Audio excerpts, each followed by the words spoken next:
वेदान्तदेशिकयतीन्द्रकटाक्षलब्ध त्रय्यन्तसारमणवद्यगुणम्बुदाग्र्यम् नारायणाद्यतितुर्यकृभाभिषिक्तम् श्रीरङ्गनाथ यतिशेखरम् आश्रयामः।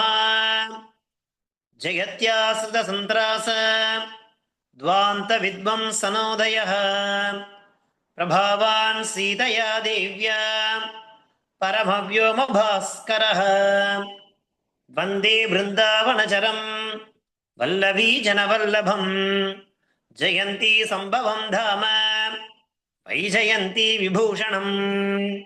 நமஸ்பாய். இன்றைய தினம் ஸ்ரீ ராகவ யதீயத்தினுடைய ஸ்லோகம் நம்பர் 6. இதிலே 2 கிரமமா இருக்கு. ஸ்லோகம் நம்பர் 6A அனுலோமம், ஸ்லோகம் நம்பர் 6A பிரதிலோமம் அப்படிங்கிற கிரமத்தில் நாம இன்றைய தினம் தெரிஞ்சுக்க இருக்கோம். இந்த 2 ஸ்லோகங்களும் முதல்ல அனுலோமம் அப்படிங்கிற ரீதியில பார்த்தோமே, ஆனா சீதை ராமனை அடைந்தால் இல்லையா, திருமணம் புரிந்தால் அப்படிங்கிற மாதிரி அர்த்தம் வருது. அதே ஸ்லோகத்தை பிரதிலோமம் அப்படிங்கிற கிரமத்துல பார்த்தோமே, ஆனா ருக்மணி பாரிஜாத மலரை அடைந்தால். இதுதான் இந்த 2 ஸ்லோகத்தினுடைய தாத்பரியமா இருக்க போறது. அப்படி இருக்கக்கூடிய அந்த ஸ்லோகம் என்னென்ன, அதனுடைய பதச்சேதம், அதனுடைய அன்வயா, மேலும் அதனுடைய பாவார்த்தம் என்ன அப்படிங்கிறத நாம ஒவ்வொன்றா பார்க்கலாம். முதல்ல ஸ்லோகம் நம்பர் 6 அனுலோமம் அப்படிங்கிற கிரமத்தில் பார்க்கலாம். ஸ்லோகம் என்ன அப்படின்னாக்கா பாருங்கோ. மாரமம் சுகுசுமாராபம் ரசாஜாப நிருபாசிரிதம். அப்புறம் காவிராம தலாபாகோ சமாவாம தரானதே. மாரமம் சுகுமாராபம் ரசாஜாப நிருபாசிரிதம் காவிராம தலாபாகோ சமாவா மத ரானதே அப்படிங்கிறது இந்த ஸ்லோகம். மாரமம் சுகுமாராபம் ரசாஜாப நிருபாசிரிதம் காவிராம தலாபாகோ சமாவாமதரானதே அப்படிங்கிறது 6வது ஸ்லோகம் அனுலோமம் அப்படிங்கிற கிரமத்துல. இது சீதைக்கு ராமலாபம். என்ன அர்த்தம்? சீதை ராமனை அடைந்தால், திருமணம் புரிந்தால். அதனுடைய பதச்சேதம் என்ன? மாரமம் சுகுமாராபம் ரசாஜா ஆப நிருபாசிரிதம் காவிராமதலாபா கோசமா அவாமதரா நதே இது பதச்சேதः. மாரமம்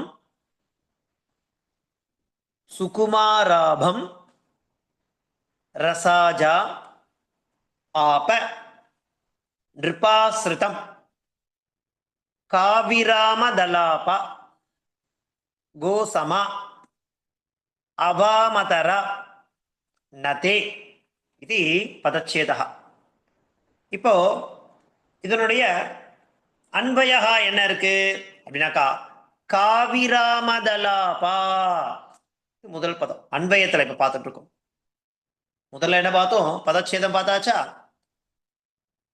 இப்போ அன்வயம் அப்படிங்கிற ரீதியில யோஜனா சொல்றோம் இல்லையா, அந்த அன்வயம் எப்படி இருக்கு? அதனுடைய முதல் பதம் என்ன? காவிராமதலாபா. நான் சொல்லும் போதே நீங்க நோட் பண்ணணும். ஒரு நோட் புக் வச்சுட்டு அதுல எழுதிட்டே வரணும். அதுல 2 அபியாசம் இருக்கு. ஒண்ணு, அந்த பதங்களை நம்ம ஃபாஸ்டா எழுதுறதுக்கு ஒரு அபியாசம். ஏன்னா நம்ம இப்ப இருந்துட்டு இருக்குது 6th லெவல்ல இருந்துட்டு இருக்கோம். 1st லெவல்ல இருந்தா பரவாயில்ல, எழுதுறதுக்கு கொஞ்சம் கஷ்டமா இருக்கும்னு சொல்லலாம். ஆனா நமக்கு இப்போ எழுத்துக்கள் பதங்கள்லாம் ஓரளவுக்கு ஃபெமிலியர் ஆயிருக்கணும். அந்த ரீதியில நான் சொல்லும் பொழுது நீங்க என்ன பண்ணணும்? நோட் புக் வச்சு அன்வயகான்னு போட்டு எழுதிட்டே வரணும். நமக்கு எழுதுறதுக்கு இங்க இருக்கு, சகாயம் இருக்கு, பார்த்து பண்ண போறோம். அதை நீங்க என்ன பண்ணணும்? அழகா அதுல இருக்கா மாதிரி நான் எதை சொல்றேனோ அதை முதல்ல எடுத்து எழுதணும். 1 2 3 அப்படிங்கிற ஆர்டர்ல அன்வய கிரமத்தை எழுதினே வந்துட்டேன்னா நமக்கு அது சுலபமா இருக்கும். அன்வயம் எப்படி? காவிராமதலாபா முதல் பதம். அடுத்தது கோசமா, இது இரண்டாவது பதமா இருக்கு. நதே, இது மூணாவது பதம். அடுத்தது அவாமதரா, நாலாவது பதமா என்ன எடுக்கிறோம்? அவாமதரா. அப்புறம் ரசாஜா, அடுத்த பதம் என்னது? ரசாஜா. அப்புறம் அடுத்தது என்ன இருக்கு? சுகுமாராபம், சுகுமாராபம் அப்படிங்கிறது அடுத்த பதம். அப்புறம் என்ன இருக்கு அப்படின்னாக்கா நிருதா, நிருதா ஸ்ருதம், நிருதா பிளஸ் ஆஸ்திருதம், நிருத பிளஸ் ஆஸ்திருதம், நிருதாஸ்ருதம். அந்த பதத்தை அடுத்தது எடுத்துக்கும். அப்புறம் இருக்கு, அப்புறம் என்ன இருக்கு மீதி? மாரமம் அப்படிங்கிறது இருக்கு. அப்புறம் கடைசியா ஆப, அதுதான் கிரியாபதம். இந்த ரீதியில நம்ம என்ன பண்றோம்? அன்வயா அப்படிங்கிறத நாம பண்ணிக்கிறோம். திரும்ப சொல்றேன், இப்ப நாம பார்த்துட்டு இருக்கிறது என்ன கிரமத்துல அந்த பதங்களை அரேஞ்ச் பண்றோம்? அன்வயா, யோஜனா. ஏன்னா இந்த கிரமத்துல அதை கொண்டு போனாதான் அர்த்தத்தை பார்த்துனே போனா நமக்கு கடைசியா கன்க்ளூஷன் பண்ண முடியும். அதனால முதல்ல என்ன பதம்? காவிராமதலாபா, இந்த பதமா எடுத்தோமா. அடுத்தது கோசமா நதே. அடுத்து என்ன எடுத்தோம் அப்படின்னாக்கா அவாமதரா, ரசாஜா. அப்புறம் சுகுமாராபம், நிருத, ஆஸ்ரிதம், மாரமம், ஆப. இதுதான் கிரமம், அன்வய கிரமம். இப்ப இந்த ரீதியில பார்த்துட்டே போனோம்னாக்கா நமக்கு அர்த்தம் நல்லா புரியும். கடைசி என்ன பதம் இருக்கு? ஆப, அது கிரியாபதம். அப்பனா அடைந்தால், அடைந்தால் என்ன அர்த்தம்? மணந்தால் அர்த்தம், திருமணம் புரிந்தால் அர்த்தம். அதுதான் சீதைக்கு ராமலாபம் அப்படிங்கிறத இந்த ஸ்லோகத்தினுடைய பிரதானமான சீர்ஷகமா கொடுத்து இந்த ஸ்லோகத்தை நமக்கு கவி எழுதி கொடுத்திருக்க. இப்ப என்னன்னா ஒரு ஒரு அந்த அன்வய ரீதியில அந்த சொற்களுக்கு என்ன அர்த்தம் அப்படிங்கிறத பார்க்கலாம் நம்ம, இல்லையா? முதல் பதம் என்ன எடுத்துக்கிறோம்? காவிராமதலாபா அப்படின்னு இருக்கு இல்லையா? அப்படின்னா என்ன அர்த்தம்னாக்கா அவருடைய அந்த பேச்சு, அவ பேசக்கூடிய அந்த பேச்சு இருக்கு இல்லையா, அது யாரெல்லாம் கேட்கிறாளோ அவளுக்கு இடைவிடாத இன்பத்தை தரக்கூடியதா. காவிராமதலாபா அப்படிங்கிற சொல்லுக்கு என்ன அர்த்தம்னாக்கா சீதை பேசினால்னா அந்த பேச்சை நாம கேட்டுட்டே இருக்கலாம், நமக்கு இடைவிடாத இன்பத்தை கொடுக்கும். சீதையனுடைய பேச்சு எப்படி இருக்கும்? இடைவிடாம கேட்பாலாம், இல்லையா? இங்க அங்க நம்மளுடைய கவனம் சிதறாம சீதை பேசிண்டே இருந்தால்னா அதை நம்ம பொழுதன்னைக்கும் கேட்டுட்டே இருக்கலாம். அவ்வளோ இனிமையா பேசக்கூடியவள் சீதை. காவிராமதலாபா, பேச்சால் இடைவிடாத இன்பத்தை கொடுக்கக்கூடியவள் சீதை. இதெல்லாம் சீதையனுடைய அட்ஜெக்டிவ்ஸ், விசேஷணங்களை சொல்ற. அதே மாதிரி கோசமா, அடுத்த பதம் என்ன எடுக்கிறோம்? கோசமா அப்படிங்கிற பதத்தை நாம எடுக்கிறோம். என்ன அர்த்தம் அப்படின்னாக்கா அதாவது பொறுமை அப்படின்னா யாரு? பூமாதேவி. அந்த பூமாதேவிக்கு பொறுமைக்கு நிகரானவள், சமமானவள் கோசமா. பூமாதேவிக்கு நிகரானவள், சமமானவள், அப்பேற்பட்ட பொறுமை, இல்லையா? பொறுமையில தாயான பூமாதேவிக்கு சமமானவள். ஏன்னா பூமாதேவி தானே சீதையனுடைய தாய். அதனால எப்படி பூமாதேவிக்கு பொறுமை இருக்குமோ அதற்கு நிகரான பொறுமையை உடையவள் கோசமா அப்படிங்கிற பதத்துக்கு அர்த்தம். அடுத்த பதம் என்ன எடுக்கிறோம் நம்ம? நதே. நதேனா இப்போ அவளிடத்துல யாரெல்லாம் சரணடைகிறார்களோ அவளை அவ விடமாட்டா, இல்லையா? யாரெல்லாம் சீதையை சரணடைகின்றார்களோ அவளை விடவே மாட்டாள். அவ அப்பேற்பட்ட தயை கொண்டவள் சீதை. அதனால நதே, யாரெல்லாம் சரணடைகிறாளோ அவளெல்லாம் எப்படி பண்ணுவா அப்படின்னாக்கா அவாமதரா. அவாமதரானா கருணையோடு காப்பவர். யாரெல்லாம் சீதையை நதே சரணடைகின்றார்களோ அவள அவாமதரா. என்ன அர்த்தம்? கருணையோட காப்பவள் அர்த்தம். கருணையோட காக்கக்கூடிய ஒரு குணத்தை உடையவள் சீதை. இது அவளுடைய அப்ஜெக்டிவ். மேலும் என்ன சொல்றார்? ரசாஜா ஒரு பதத்தை பிரயோகிக்கிறார். என்ன அர்த்தம்? அவ யாரு? ரசாஜா. ரசான்னா பூமிக்கு பேரு. ரசான்னா பூமி இல்லையா? இப்போ சீதை எப்படி ஜனகருக்கு கிடைக்கிறா அப்படின்னாக்கா அந்த யாக பூமியிலிருந்து தானே தோன்றா அவ. பூமியை விழும்பு அந்த பூமியிலிருந்து கிடைத்தவள் தானே சீதை. அதனால அவ பூமியிலிருந்து வந்ததுனால ரசாஜா. ரசானா பூமி. ரசாஜா அப்படின்னாக்கா பூமியிலிருந்து தோன்றியவள். எப்படி வந்து ஜலஜான்னு பேர் வைப்பா, ஜலத்துல இருந்து தோன்றியவள். கிரிஜா அப்படின்னு பேர் வச்சுப்பா, மலை மகள். அந்த மாதிரி பங்கஜான்னு பேர் வைப்பா, பங்காது ஜாயதேதி பங்கஜா.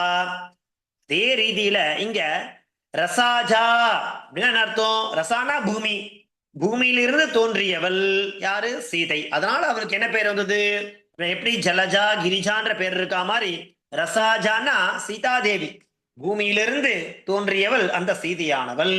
மேலும் அவ எப்படி இருக்கா அப்படின்னாக்கா குசுமாராபம். அதாவது குசுமம்னா மலர்கள். மலர்களுக்கு பொதுவா என்ன தன்மை உண்டு? மென்மை அப்படிங்கிற தன்மை மலருக்கு உண்டோ இல்லையோ, அந்த மாதிரி இவளும் மென்மையானவள். குசுமாராபம் இந்த மென்மையான. அது மாத்திரம் இல்ல, நிருத்த.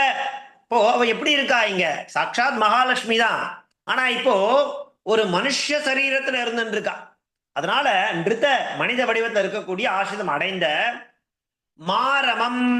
மாரமம்னா யாரு? அதாவது மகாவிஷ்ணுனுடைய நாயகி இல்லையா? லக்ஷ்மியின் நாயகனை ராமனை, லக்ஷ்மியோட நாயகனை யாரு? ராமன். அவனை இவ என்ன பண்ணா அப்படின்னாக்கா அடைந்தால். ஆப இல்லையா? மாரமம் அப்படின்னா யாரு? லக்ஷ்மியின் நாயகன். லக்ஷ்மி நாயகனா யாரு? சாட்சாத் மகாவிஷ்ணு. அவர் இப்ப என்ன அவதாரம் எடுத்திருக்கார்? ராம அவதாரம் எடுத்திருக்கார். அப்பேற்பட்ட ராமனை நிருத்த ஆசிரிதம் அப்படின்னா மனித வடிவை கொண்ட அந்த லக்ஷ்மி நாயகனை ராமனை ஆப யாரு? இந்த மென்மையான சீதை, இந்த மென்மையான குசுமாராபம் மலர்களை போன்ற மென்மையான சரீரத்தை உடைய ரசாஜா. ரசாஜானா பூமியின் மகளான நிருபாசிரிதம் இந்த மனித உருவை அடைந்துள்ள மாரமம் மகாவிஷ்ணு. அவர் யாரு? இப்போ ராமனா இருந்திருக்கார். அப்படிப்பட்ட அவரை சீதை என்ன பண்றா? யாரு?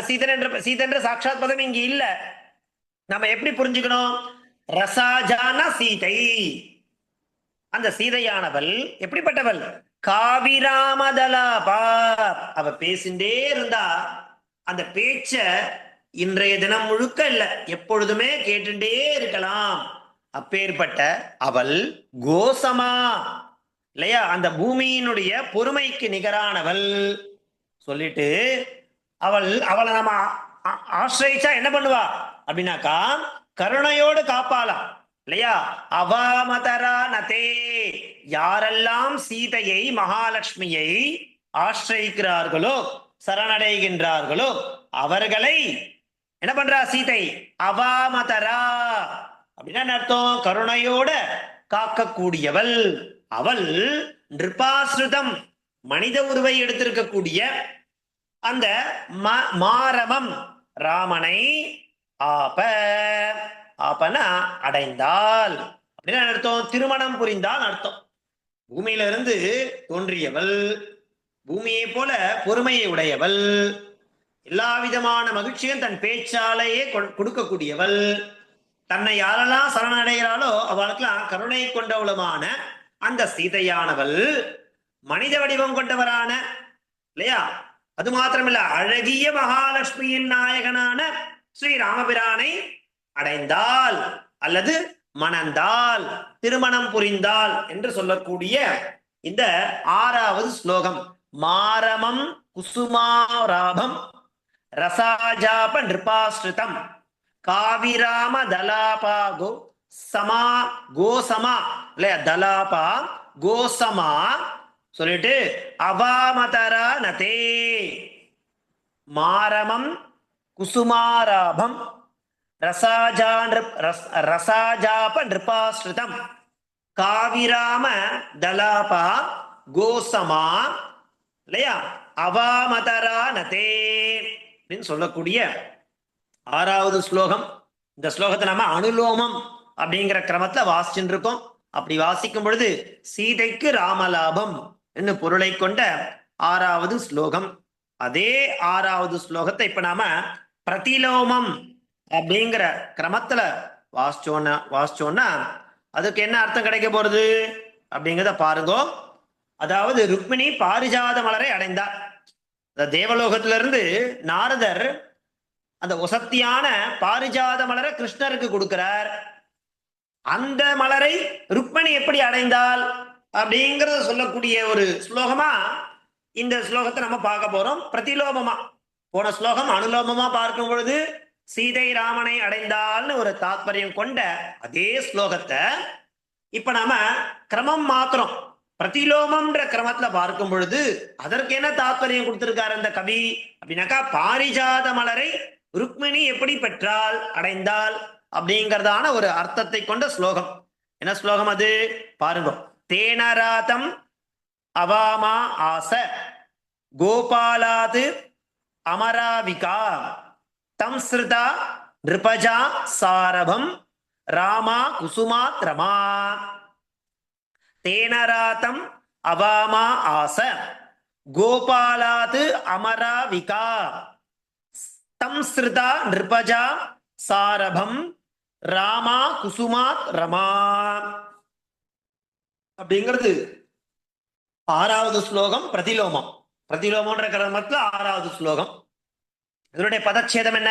தேன ராதம் அவாமா ஆச கோபாலாத் அமராவிகா தம் ஸ்ருதா நிருபஜா சாரபம் ராமா குசுமாத் ரமா.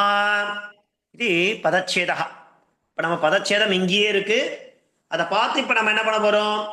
அன்பயா அப்படிங்கிற கிரமத்தை இப்ப நான் சொல்ல போறேன். அதை நீங்க எல்லாம் உங்களுடைய நோட் புக்ல எழுத போறீங்க. இப்ப நான் சொல்ல போறது அன்பயா, அதாவது யோஜனா. அந்த ரீதியில ஆர்டரா சொன்னாதான் அதனுடைய அர்த்தமானது நமக்கு புரிக்கும். முதல் பதம் என்ன எடுக்க போறோம் அப்படின்னாக்கா ரமா அப்படிங்க முதல் பதமா எடுக்கும் இல்லையா? அடுத்தது அமராவிகா. அமராவிகா முதல் பதம் ரமா. அடுத்தது அமராவிகா. 3வது நிருபஜா. நிருபஜா. அடுத்தது அவாமா. அவாமா. அடுத்தது ராமா. இங்க ரெண்டுமே இருக்கு. முதல்ல நான் சொன்னது ரமா, இப்ப நான் சொல்லிட்டு இருக்கிறது ராமா. அதை கரெக்டா பார்க்கணும். அங்க தம் தம் ஸ்ருதா ஸ்ருதா தேன தேன ராதம் ராதம் சாரபம் சாரபம் குசுமம் குசுமம் கோபாலாத் கோபாலாத் ஆச ஆச. இப்படி இப்ப நம்ம எழுதிக்கிறது அன்வயா அல்லது யோஜனா எழுதிட்டோமா? இதுல என்ன கிரியாபதம் இருக்கு? ஆச. கடைசியா முடிச்சோம் இல்லையா? யோஜனை பண்ணும்போது கடைசி பதமா ஆசன்னு சொன்ன பாருங்க. ஆசனா பெற்றுக்கொண்டால் அர்த்தம், அல்லது அடைந்தால், பெற்றுக்கொண்டால். சரி, அடுத்து என்ன கேள்வி கேட்போம்? யார் பெற்றுக்கொண்டால், எதை பெற்றுக்கொண்டால்? ருக்மிணி என்ன பண்றா? பாரிஜாத மலர கிருஷ்ணரிடமிருந்து பெற்றுக்கொண்டாள். அதான் தாத்பரியம். ஓ பாருங்க, அப்ப அவளுக்கு என்னென்ன அப்ஜெக்டிவ்ஸ் கொடுக்கணும் இல்லையா? போன ஸ்லோகத்துல எப்படி சீதைக்கு நிறைய அப்ஜெக்டிவ்ஸ் கொடுத்தோமோ அதே மாதிரி ருக்மிணிக்கும் நிறைய அப்ஜெக்டிவ்ஸ் இருக்கு. அது என்னென்னு சொல்லிதான் சொல்லுவார். ரமா. ரமானா யாரு? மகாலட்சுமியோட சொரூபமா இருக்கக்கூடியவள். ரமானா யாரு? மகாலட்சுமி தாயாருடைய சொரூபம். அதாவது மகாவிஷ்ணு ஒரு ஒரு யுகத்திலையும் ஒரு ஒரு அவதாரம் எடுக்கிற மாதிரி மகாலட்சுமி தாயாரும் அவதாரம் எடுக்கிறா. இப்ப இங்க கிருஷ்ணாவதாரத்தை ருக்மிணின்ற அவதாரம் எடுத்திருக்கா. அப்படி ரமா அந்த மகாலட்சுமி சுரூபமான அந்த ரமா அமராவிகா, அவள் எப்பேற்பட்டவள் தெரியுமா? அமரகன தேவர்கள். அமரகன யாரு? தேவர்களை ரட்சிப்பவள், தேவர்களை ரட்சிக்கக்கூடிய தன்மையுடையவள் அவர். யாரு? அமராவிகா. அமராவிகனா தேவர்களை ரட்சிப்பவள். அப்புறம் நிருபஜா. நிருபஜானா யாரு? நிருபகனா ராஜா. நிருபஜா அரசனுடைய மகளாக பிறந்தவள். அரசனுடைய மகளானவளுமான அவாமா. அவாமான என்ன? அதாவது உண்மை அப்படின்னா அதுக்கு மறு உருவம் அவள் தான். உண்மையினுடைய மறு உருவம் அவள். அவாமா இல்லையா? வக்ரத்தன்மை இல்லாதவள். என்ன அர்த்தம்? நேர்மை அப்படிங்கிற விஷயத்தை கொண்டவள் அர்த்தம். இதுக்கு முன்னாடி என்ன பார்த்தோம்? அமராவிக்கான தேவர்களை இல்லையா ரட்சணம் பண்ணக்கூடியவள் பார்த்தோம் இல்லையா? அவள் அவாமா இல்லையா? வக்ரத்தன்மை இல்லாதவள், நேர்மையானவள், உண்மையினுடைய மறு உருவானவள் அர்த்தம். யாரு? ராமா, ருக்மிணி தேவியானவள். ராமானா யாரு? ருக்மிணி தேவியானவள். ராமா அப்ப அழகானவள் அர்த்தம் இல்லையா? அவ்வளோ அழகு. ரமதாது தான் இல்லையா? அதுக்கு அழகுன்னு தான் பொருள். ராமா இல்லையா? அழகானவள் அந்த ருக்மிணி தேவியானவள். தம் அந்த கிருஷ்ணனை, தம்னா யாரு? அந்த கிருஷ்ணனை என்ன பண்றா? ஸ்ருதா அடைந்தால், மணந்தால். அப்போ தேன அந்த நாரதரால் என்ன பண்றதுன்னா ராதம், ராதனா கொண்டு வரப்பட்ட, எங்கேருந்து? தேவலோகத்திலிருந்து கொண்டு வரப்பட்ட சாரபம், அப்படியே ஒளி பொருந்திய பிரகாசிக்கக்கூடிய அந்த அழகான ஒரு பாரிஜாத மலர். அப்படி பிரகாசிக்குமா அது இல்லையா? ஒளி கொடுக்கக்கூடிய ராதம். அப்படி தேன நாரதரா ராதனா கொண்டு வரப்பட்ட சாரபம், ஒளி பொருந்திய குசுமம். குசுமான அந்த பாரிஜாத மலரை கோபாலாது கிருஷ்ணனிடமிருந்து ஆசை பெற்றுக்கொண்டார். அந்த ருக்மணி தேவியானவள் அவளுக்கு நிறைய விஷயங்களை கொண்டோம். ரமா, அமராவிகா, நிருபஜா, அபாமா, ராமா அப்படின்னு இத்தகைய விசேஷணங்களை கொண்ட ருக்மணி தேவி நாரதரால கொண்டு வரப்பட்ட அந்த பாரிஜாத புஷ்பத்தை என்ன பண்றா? கிருஷ்ணரிடமிருந்து பெற்றுக்கொண்டால் அது எப்படி இருக்கு அந்த மலர் அப்படின்னாக்கா சாரபமாக இருந்தது. சாரபகன பிரகாசமாக இருந்தது இல்லையா?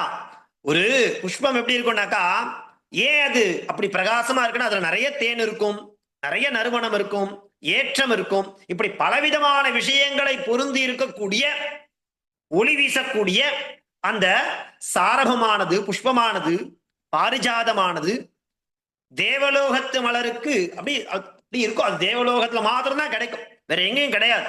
அப்பேற்பட்ட மலரை நாரத கிருஷ்ணருக்காக கொண்டு வர. அப்படி ஏன்னா இவதான் கிருஷ்ணனே அடைஞ்சிட்டாலே, அப்ப அந்த மலரை அடையிறது என்ன கஷ்டமா இல்லையா? கிருஷ்ணரே தனக்கு சொந்தம் போது கிருஷ்ணருக்கு சொந்தமானது அனைத்துமே அவளுக்கு சொந்தம் அல்லவா? அப்படியாக இருக்கக்கூடிய அந்த பாரிஜாத மலரை ருக்மிணி பெற்றால், ஆசை, ஆசன அடைந்தால் அர்த்தம். இப்படியாக ஸ்லோகம். தேனராதம் அவாமாச, என்ன?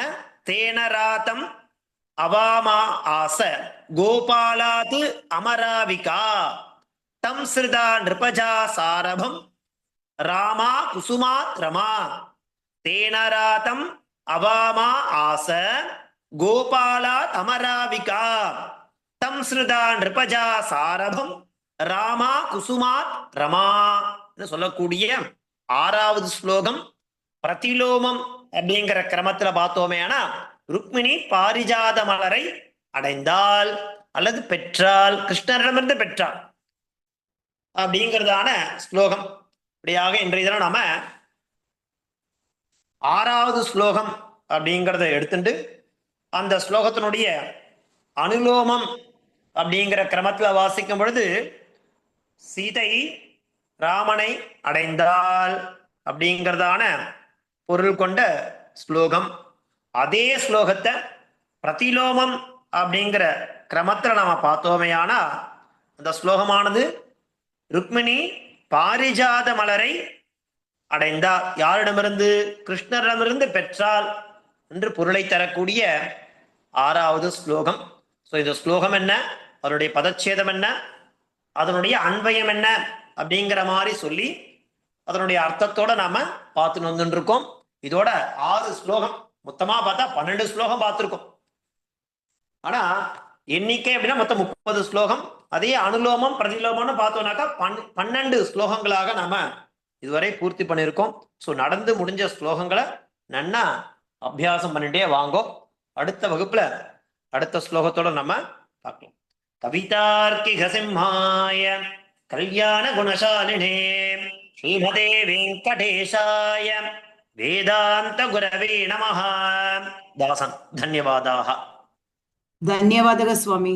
ಧನ್ಯವಾದ ಸ್ವಾಮಿ. ಮಹೋದಯ ವಿಶ್ವನಾಥನ್,